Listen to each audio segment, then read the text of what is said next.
Welcome back to my channel. তো সবাইকে স্বাগত। আজ আমরা খুব সহজ করে শিখব ইংলিশ গ্রামারের অত্যন্ত একটি গুরুত্বপূর্ণ টপিক, এটি হচ্ছে নাম্বার। নাম্বার বাংলায় যাকে বলে সংখ্যা। তো ইংলিশ গ্রামারের নাম্বার প্রধানত দুই প্রকার: সিঙ্গুলার নাম্বার আর সেকেন্ড হচ্ছে প্লুরাল নাম্বার। তো এই সিঙ্গুলার নাম্বার আর প্লুরাল নাম্বার অ্যাকচুয়ালি এই দুটি হচ্ছে কাউন্টেবল নাউন এর দুটি রূপ। কাউন্টেবল নাউনের দুটি রূপ। কাউন্টেবল নাউন প্রধানত দুই প্রকার, সেটি হচ্ছে সিঙ্গুলার অ্যান্ড প্লুরাল। তো কাউন্টেবল নাউন, আনকাউন্টেবল নাউন যখন আমরা পার্টস অফ স্পিচ পড়বো বা যখন আমরা নাউন পড়বো ইন ডেপথ, তখন তোমাদেরকে এইটি আরো ভালো করে বোঝাবো। তা আপাতত জেনে রাখো, সিঙ্গুলার আর প্লুরাল হচ্ছে প্রধানত কাউন্টেবল নাউনের দুটি রূপ। আচ্ছা, সিঙ্গুলার বলতে আমরা মোটামুটি সবাই জানি, সিঙ্গুলার বলতে আমাদের বোঝায় এক মানে ওয়ান, আর প্লুরাল বলতে একাধিক মানে মেনি। নর্মালি সাধারণভাবে আমাদেরকে মনে রাখতে হবে, নাউনের কিন্তু পরিবর্তন হয় না বলা হলেও কিছু ক্ষেত্রে আমাদের কিন্তু নাউনের পরিবর্তন হয়। এবং সেই নাউনগুলি কি কি? যেমন তোমাদের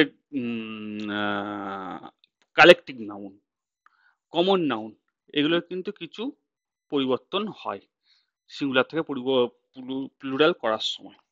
ওকে। তো নর্মালি নাম্বার চেঞ্জ বা সিঙ্গুলার থেকে প্লুরাল করার সময় আমরা জানি নর্মালি এস বা ইএস যোগ হয় সেই ওয়ার্ডের সঙ্গে যখন সিঙ্গুলার থেকে প্লুরাল করি। কিন্তু আমাদের মেন টপিক হচ্ছে, মেন বিষয়বস্তু হচ্ছে আমাদের কখন ইএস যোগ হবে, কখন এস যোগ হবে, কখন সেই ওয়ার্ডটার ভেতরে পরিবর্তন হবে, কখন ওয়ার্ডটার লাস্টে ওয়াই থাকলে কি পরিবর্তন। তো বিভিন্ন সময় আমাদের নিয়ম কিন্তু বিভিন্ন রকম বলে। তো সেটাই আজকে আমরা বিশদে দেখব, যে সিঙ্গুলার থেকে প্লুরাল করার সময় আমাদের কখন কি পরিবর্তন হয় এবং সেই পরিবর্তনের ফলে সেই ওয়ার্ডের মধ্যে কি পরিবর্তন আসে। তো ভিডিওটা অত্যন্ত গুরুত্বপূর্ণ হতে চলেছে এবং ইন্টারেস্টিং হতে চলেছে। আশা করবো তোমরা ভিডিওটা পুরো দেখবে এবং এতে করে তোমাদের সিঙ্গুলার থেকে প্লুরাল বা নাম্বার সম্পর্কে পুরো কনসেপ্ট ক্লিয়ার হয়ে যাবে। চলো শুরু করা যাক আজকের ভিডিও। তো অলরেডি আমি বললাম নাম্বার দুই প্রকার, সিঙ্গুলার এবং প্লুরাল।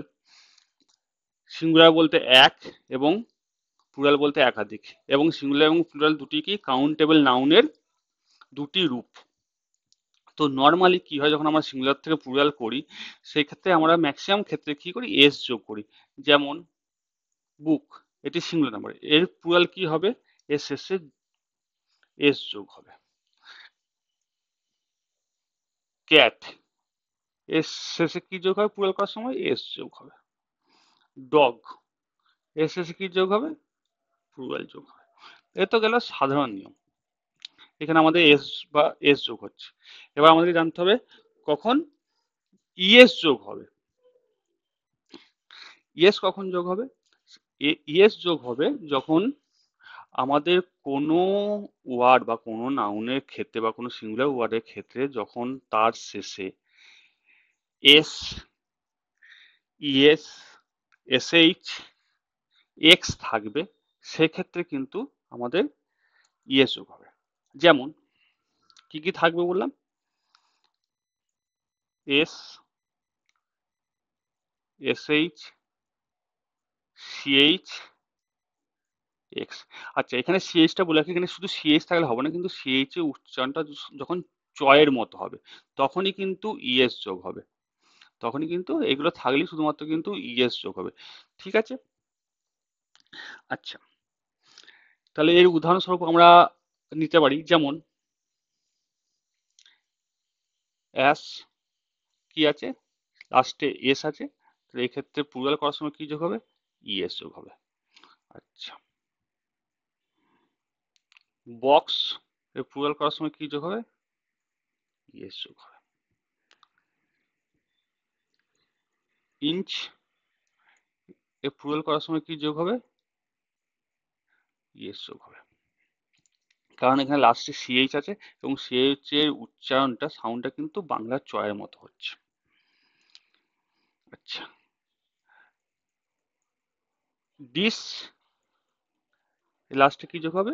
ইএস যোগ হবে। এর এর কারণ হচ্ছে গিয়ে আমাদের এখানে লাস্টে এসএইচ আছে, সেই কারণে কিন্তু আমাদের ইএস যোগ হবে। তাহলে এটি হলো একটি নিয়ম। কিন্তু তোমরা বলো তো, অক্স এর লাস্টে কি যোগ হবে? অক্সেস? না, এটা কিন্তু ভুল। এইটাই হচ্ছে ব্যতিক্রম, যেখানে অক্স লাস্টে এক্স থাকলেও এখানে কিন্তু ইএস যোগ হবে না, এটি কিন্তু হবে অক্সেন। এই এক্সেপশনালটা কিন্তু প্রায়ই আসে এক্সামে বা পরীক্ষাতে, কিন্তু প্রায়ই আসে। অক্সে প্লুরাল করতে গেলে ম্যাক্সিমাম ছাত্রছাত্রীরা ভুল করে বসে যেটা অক্সেস, কিন্তু এটা অ্যাকচুয়াল হবে অক্সেন। আচ্ছা, এবার আমি তোমাদেরকে বললাম যখন সিএইচ এর সাউন্ড বা উচ্চারণটা যখন চয়ের মতো হবে তখনই কিন্তু শুধুমাত্র ইএস যোগ হবে। সিএইচ এর সাউন্ড অনেক সময় আমাদের কয়ের মতো উচ্চারণ হয়, সেক্ষেত্রে কিন্তু আমাদের ইএস যোগ হবে না, সেক্ষেত্রে অনলি আমাদের এস যোগ হবে। সেটা আমরা একটা এক্সাম্পল দিয়ে বুঝতে পারি অতি সহজেই। সেটা যেমন হচ্ছে, আমরা যেমন বলি স্টোমাক,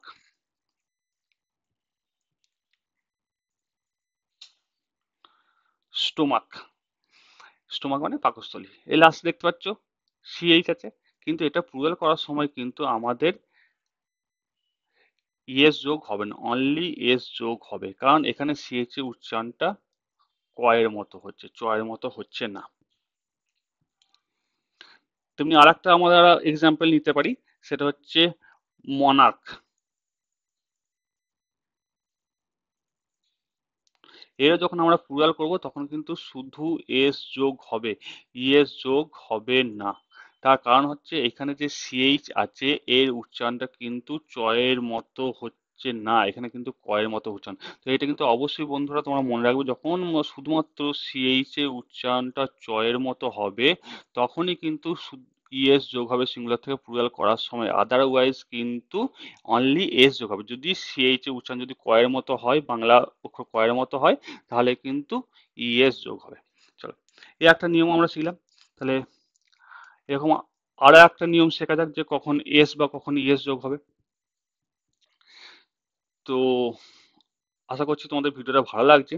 চলো নেক্সট আসি, যখন কোনো ওয়ার্ডের শেষে ও থাকবে আর ও এর আগে কনসোনেন্ট থাকবে, সেক্ষেত্রে ও আর ও এর আগে কি থাকবে? কনসোনেন্ট। সেক্ষেত্রে আমাদের কিন্তু ইএস যোগ হবে। যেমন হিরো, কি হবে? ইএস যোগ হবে, কারণ কি?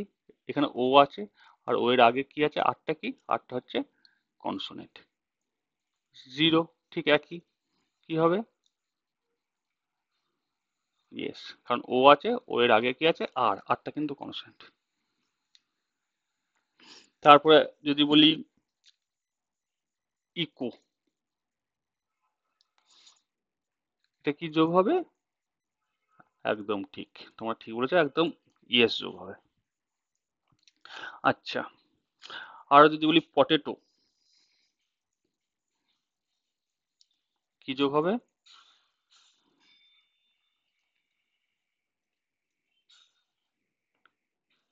ইয়েস যোগ হবে, কারণ কি? এখানে ও আছে, ও এর আগে কি আছে? কনসোনেন্ট আছে। তো তোমরা মোটামুটি বুঝতে পেরেছো যে কখন ইয়েস যোগ হবে। এক্ষেত্রে লাস্টে যদি ও থাকে, ওয়ার্ডের শেষে যদি ও থাকে, আর ও এর আগে যদি কনসোনেন্ট, ও এর আগে লেটারটা যদি কনসোনেন্ট হয়, সেক্ষেত্রে কিন্তু আমাদের ইএস যোগ হবে। ও এর আগে যদি আমাদের ভায়েল থাকে তাহলে কিন্তু আমাদের ইএস যোগ হবে না, সেক্ষেত্রে শুধুমাত্র এস যোগ হবে। তার এক্সাম্পল হিসেবে আমরা নিতে পারি, যেমন ধরো রেডিও, রেডিও ও আছে, ও এর আগে কি আছে? ভায়েল আছে আই, তাহলে এক্ষেত্রে কি হবে? শুধু এস যোগ হবে সিঙ্গুলার থেকে প্লুরাল করার সময়। আর যদি একটা এক্সাম্পল নিতে পারি, সেটা হচ্ছে তোমরা দের স্টুডিও, স্টুডিও, এক্ষেত্রে কি হবে? এক্ষেত্রেও কিন্তু এস যোগ হবে সিঙ্গুলার থেকে প্লুরাল করার সময়। ব্যাম্বু, বলো এটা কি হবে? এস যোগ হবে, ঠিক। তাহলে এই নিয়মটা মনে রাখবে, কখন তাহলে ইএস যোগ হচ্ছে, যখন লাস্টে ও থাকছে আর ও এর আগে যখন কনসোনেন্ট থাকছে, সেক্ষেত্রে কিন্তু আমাদের ইএস যোগ হবে। আর লাস্টে যদি ও থাকে আর ও এর আগে যদি কনসোনেন্ট থাকে, তাহলে কিন্তু ইএস যোগ হবে। ঠিক আছে? আর তোমরা সবাই জানো যে ইংলিশ মানেই হচ্ছে গিয়ে আমাদের এক্সেপশনাল, সেখানে কিছু স্পেশাল ইউজ থাকে। ঠিক আছে? ঠিক তেমনই পিয়ানো, তাহলে কি হবে, নিয়ম অনুযায়ী এখানে কি হওয়ার কথা ছিল, ইএস যোগ হওয়ার কথা ছিল প্লুরাল করার সময়, কিন্তু না, এখানে কিন্তু এস যোগ হবে। তো ইংরাজি গ্রামারে বা ইংলিশে আমাদের কিন্তু অনেক এক্সেপশনাল কেস আছে, যেগুলো কিন্তু আমাদেরকে স্পেশাল করে মনে রাখতে হবে। ফটো, এই যখন সিঙ্গুলার থেকে প্লুরাল করবো তখন কি হবে, এস যোগ হবে। এক্ষেত্রে কিন্তু ইএস যোগ হবে না, কেউ যদি ভুল করে ইএস যোগ করে সেক্ষেত্রে কিন্তু ভুলে যাবে। আর এই এক্সেপশনাল জিনিসগুলো কিন্তু পরীক্ষাতে আসে, এক্সামে আসে, শুধুমাত্র এইগুলোর জন্য। নর্মাল এস কখন যোগ হবে, ইএস কখন যোগ হবে, এগুলো তো সব ছাত্রছাত্রীরাই জানে, অনেকেই জানে, কিন্তু এই স্পেশাল কেসগুলোই কিন্তু আমাদেরকে জানতে হবে। আচ্ছা, তো আমরা এখনো পর্যন্ত দুটো নিয়ম শিখলাম, একটা হচ্ছে কখন কখন ইএস যোগ হয়, একটা হচ্ছে এসএইচ বা এক্স থাকলে ইএস যোগ হয়, আর কখন ছিলাম যখন ওয়ার্ডের শেষে যখন ও থাকে আর ও এর আগে যখন কনসোনেন্ট থাকে, তখন কিন্তু ইএস যোগ হয়। আচ্ছা, নেক্সট নিয়ম হচ্ছে, যদি কোনো ওয়ার্ডের শেষে ওয়াই থাকে আর ওয়াই এর আগের লেটারটা যদি কনসোনেন্ট হয়, সেক্ষেত্রে কি হবে, সেক্ষেত্রে ওয়াইটা রিপ্লেস হয়ে আই হবে, তারপরে ইএস যোগ হবে। ওয়াই এর আগে যদি কনসোনেন্ট থাকে, তাহলে সেক্ষেত্রে সিঙ্গুলার থেকে প্লুরাল করার সময় ওয়াইটা রিপ্লেস হয়ে আই হয়ে যাবে, তার সাথে ইএস যোগ হবে। যেমন বেবি, কি আছে, ওয়াই আছে, ওয়াই লাস্টে কি আছে, বিটা কি একটা কনসোনেন্ট, সেক্ষেত্রে কি হবে, ওয়াইটা কিসের সঙ্গে রিপ্লেস হবে, আই এর সঙ্গে, প্লাস ইএস। সিটি, ওয়াইটা রিপ্লেস হবে আই এর সঙ্গে, তার সাথে ইএস যোগ হবে। লেডি, কি হবে, ওয়াইটা রিপ্লেস হবে আই এর সঙ্গে, তার সঙ্গে যোগ হবে ইএস। আরো যদি এক্সাম্পল নিই, কফি, কি হবে, সিও ইএস। তো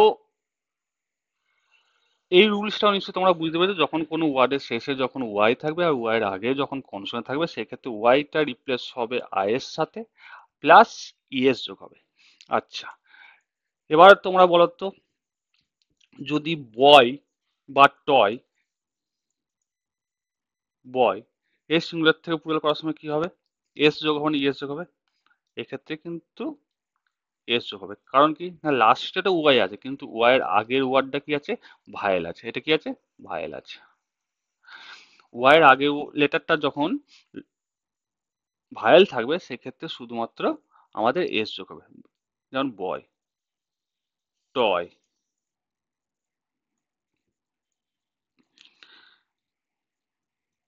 মাংকি, ওয়াই আছে, ওয়াই এর আগেটা কি আছে, ভায়েল আছে।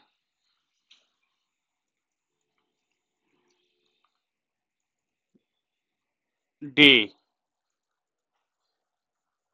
ওয়াই আছে, ওয়াই এর আগেটা কি আছে, ভায়েল আছে।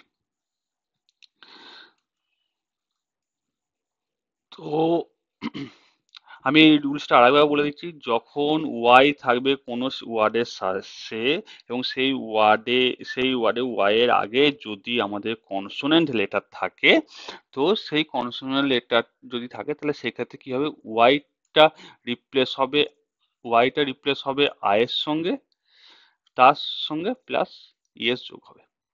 ঠিক আছে? শুধুমাত্র যদি কনসোনেন্ট থাকে তখনই, আদারওয়াইজ কিন্তু না, যদি ভায়েল থাকে তাহলে কিন্তু শুধু আমাদের এস যোগ হবে। তো নেক্সট আমাদের আর একটা নিয়ম শেখা যাক, সেটি হচ্ছে যখন কোনো নাউনের শেষে এফ বা এফই থাকে, তাহলে সেক্ষেত্রে কি হবে, এফ বা এফইটা রিপ্লেস হবে কার সাথে, ভিই এস এর সঙ্গে। আচ্ছা, আমি এখানে নিয়মটা লিখে দিচ্ছি, যখন এফ বা এফই থাকবে তখন এটা রিপ্লেস হবে কার সঙ্গে, ভিইএস এর সাথে, এর সঙ্গে রিপ্লেস হবে কখন, সিঙ্গুলার থেকে প্লুরাল করার সময়। যেমন আমাদের হাফ, তাহলে সিঙ্গুলার থেকে প্লুরাল করার সময় কি হবে, এইচ এল ভিইএস, ভিইএস, দেখেছো, এফটা রিপ্লেস হয়ে গেছে কার সঙ্গে, ভিইএস এর সঙ্গে। তারপরে যদি বলি লাইফ, কি হবে, এল আই ভিইএস, কারণ এখানে এফ ই আছে, এফ ইটা রিপ্লেস হয়ে যাচ্ছে কিন্তু ভিইএস এর সঙ্গে। আচ্ছা, এরপরে যদি বলি লোফ, কি হবে, ভিইএস। নাইফ, কি হবে, লাস্টে কি আছে, এফই আছে, সেক্ষেত্রে কি হবে, আমাদের এফইটা রিপ্লেস হয়ে যাবে কার সাথে, ভিইএস এর সঙ্গে। ওয়াইফ, কি হবে, এফইটা রিপ্লেস কার সঙ্গে হয়ে যাচ্ছে, ভিইএস এর সঙ্গে। তো এরকম কিছু নিয়ম আছে, যে নিয়মের সময় আমরা যে নিয়মগুলোর জন্য সিঙ্গুলার থেকে প্লুরাল করার সময় আমাদের কিন্তু এস, শুধু এস, নর্মাল নিয়ম অনুযায়ী শুধু এস অ্যাড হয় না, সেটা করার সময় ইএস অ্যাড হয়, কখনো কখনো লাস্টের লেটারটি রিপ্লেস হয়ে সেই ক্ষেত্রে আই বা ভি হয়, প্লাস ইএস অ্যাড হয়। তো নিয়মগুলো আমি আর একবার তোমাদেরকে বলে দিচ্ছি, তোমরা চাইলে নোটও করে দিতে পারো, এর থেকে এক্ষেত্রে, তাতে করে তোমাদের কি হবে, মনে রাখার বা পড়ার সুবিধা হবে। আচ্ছা, যখন কোনো ওয়ার্ডের শেষে আমাদের এস, ইএস, এক্স থাকবে, এস, এসএইচ, সিএইচ, সিএইচটা কিন্তু অবশ্যই চয়ের মতো সাউন্ড হতে হবে, সেক্ষেত্রে কি হবে, আচ্ছা আর কি থাকতে হবে, এক্স, সেক্ষেত্রে কি যোগ হবে, সিঙ্গুলার থেকে প্লুরাল, ইএস। আচ্ছা, যদি ও লাস্ট থাকে আর ও এর আগে যদি থাকে কনসোনেন্ট, সেই ক্ষেত্রে কি হবে, কনসোনেন্ট, সেক্ষেত্রে কি যোগ হবে, সেক্ষেত্রে যোগ হবে ইএস। আর একটা নিয়ম কি বললাম, যদি ওয়াই থাকে আর ওয়াই এর আগে যদি আমাদের কনসোনেন্ট থাকে, সেক্ষেত্রে কি যোগ হবে, ওয়াইটা রিপ্লেস হয়ে হবে আই প্লাস ইএস। আচ্ছা, আর কি বললাম, যদি এফ বা এফই থাকে, সেই ক্ষেত্রে কি হবে, এফ বা এফই এটা রিপ্লেস হবে ভি এর সাথে প্লাস ইএস। আশা করছি তোমরা এই নিয়মগুলো বুঝতে পেরেছো, এই নিয়মগুলো মাথায় রাখবে, এবং এর অবশ্যই এক্সেপশনাল কেসগুলোও কিন্তু মনে রাখতে হবে। আমাদের এক্সামে বা পরীক্ষায় বা যে কোনো কম্পিটিটিভ এক্সামে কিন্তু ম্যাক্সিমাম ক্ষেত্রে কিন্তু এক্সেপশনাল কেসগুলি আসে। প্রথমে আমরা যখন আমাদের ছেলেমেয়েদেরকে বা বাচ্চাদেরকে যখন শেখাবো, তখন নর্মাল রুলস শেখাবো, কিন্তু নর্মাল রুলস শেখানোর সাথে সাথে কিন্তু আমাদেরকে এই স্পেশাল কেসগুলো কিন্তু শেখাতে হবে। আশা করছি ভিডিওটা তোমাদের ভালো লেগেছে। তো দেখা হচ্ছে পরের ভিডিওতে আমি সিঙ্গুলার প্লুরালের আরও বেশ কিছু নিয়ম নিয়ে আলোচনা করব সেকেন্ড পার্টে। তো যদি ভিডিওটি ভালো লেগে থাকে তাহলে অবশ্যই লাইক, শেয়ার করো এবং কমেন্ট করে জানিও তোমাদের কেমন লাগলো, এবং তোমাদের নিজস্ব বন্ধুদের সঙ্গে শেয়ার করো। ওকে, থ্যাংক ইউ, বাই।